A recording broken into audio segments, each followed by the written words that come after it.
ఓం నమ శివాయ శివస్వాములు.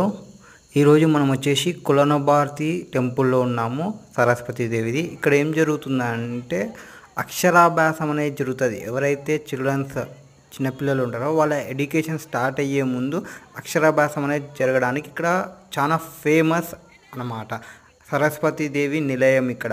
సో అందరూ అక్షరాభ్యాసం ఇక్కడనే చేపిస్తుంటారు.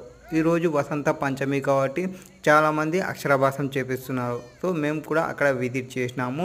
ఆ టెంపుల్లో ఈరోజు చాలామంది రావడము అండ్ అక్కడ అక్షరాభ్యాసం చేయడము. అండ్ అక్కడ ఓన్లీ సరస్వతి దేవి టెంపుల్ కాకుండా డిఫరెంట్ లార్డ్ శివ టెంపుల్స్ కూడా ఉన్నాయి. అంటే లింగేశ్వర స్వామి అని వేరే స్వామి టెంపుల్స్. సో ఈ కులనుభారతికి ఇంకొక పేరు ఏమంటారంటే సప్తలింగ క్షేత్రం అంటారు. ఎందుకంటే అక్కడ లింగేశ్వరం అంటే సప్త అంటే ఒక 7 టెంపుల్స్ ఉంటాయి లింగేశ్వరంకి సంబంధించి. మొత్తం 7 లింగాలు ఉంటాయి ఇక్కడ.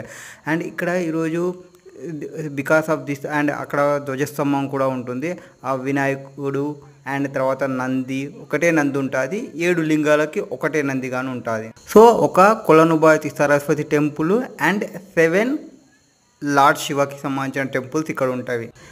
ఒక ధ్వజస్తంభం ఉంటుంది అండ్ ఇక్కడ కాలభైరవ స్టాచ్యూ ఉంటుంది ప్రొటెక్ట్ చేయడానికి. ఆ టెంపుల్కి సంబంధించి ప్రొటెక్షన్. అక్కడ ఈరోజు భిక్ష కూడా పెడుతున్నారు. భిక్షలో వచ్చేసి డిఫరెంట్ భిక్షస్ పెట్టేస్తున్నారు. అక్కడే తినాలనుకున్న వాళ్ళు తినేయచ్చు. అండ్ అక్కడ ఓన్లీ భిక్షలతో కాకుండా ఎవరైతే కొంతమంది నడుచుకుంటూ రావడం అనేది జరుగుతుంటుంది. కొంచెం ఫారెస్ట్లో ఉంది కాబట్టి నడుచుకుంటూ వస్తుంటారు. అండ్ ఈరోజు స్పెసిఫిక్గా ఏమంటే ఎవరో ఎమ్మెల్యే వస్తున్నట్టున్నారు ఆ ఏరియాకి. మొత్తం క్లీన్ చేసి పోస్టర్స్ వేసి చాలా హంగామా చేసినారు. అండ్ అక్కడే ఫస్ట్ ఎయిడ్ ఏర్పాటు చేసినారు ఎవరైతే వాకింగ్స్ వస్తుంటారో వాళ్ళకి సంబంధించి. అండ్ అక్కడ కార్స్ అనేది అలో లేదు, ఈరోజు మాత్రమే. నార్మల్ టైమ్స్ అయితే అలో ఉంటుంది. సమ్ మిడిల్లోనే స్టాప్ చేసి అక్కడ నుంచి బస్సులో రావడం కానీ వెహికల్స్లో రావడం కానీ అంటే బైక్స్ అట్లాంటివి మాత్రమే అలో చేసినారు.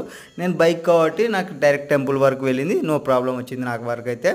నార్మల్గా టెంపుల్లో లేకున్నా కానీ అక్కడ ఆర్యవైశ్య సత్రం అనేది ఉంది, అక్కడ ప్రొవైడ్ చేస్తుంటారు కొంతమంది.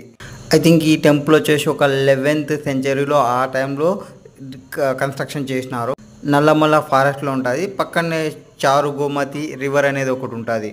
సో ఒక very old temple and historical famous for అక్షరాభ్యాసం కానీ చెప్పుకోవచ్చు. ఈ టెంపుల్ గురించి సింగిల్ లైన్లో చెప్పుకోవాలనుకుంటే ఇది ఒక ఎక్సలెంట్ బ్యూటిఫుల్ సినారియో ఇక్కడ చూడవచ్చు అని చెప్పవచ్చు. ఈ కొండలో అండ్ అమ్మవారికి సంబంధించి చెక్ చేసుకునేటప్పుడు. సో ఇంట్రెస్ట్ ఉన్న వాళ్ళు విజిట్ చేయండి. కులనుభారతి సరస్వతి దేవికి జై. కులనుభారతి సరస్వతి దేవికి జై.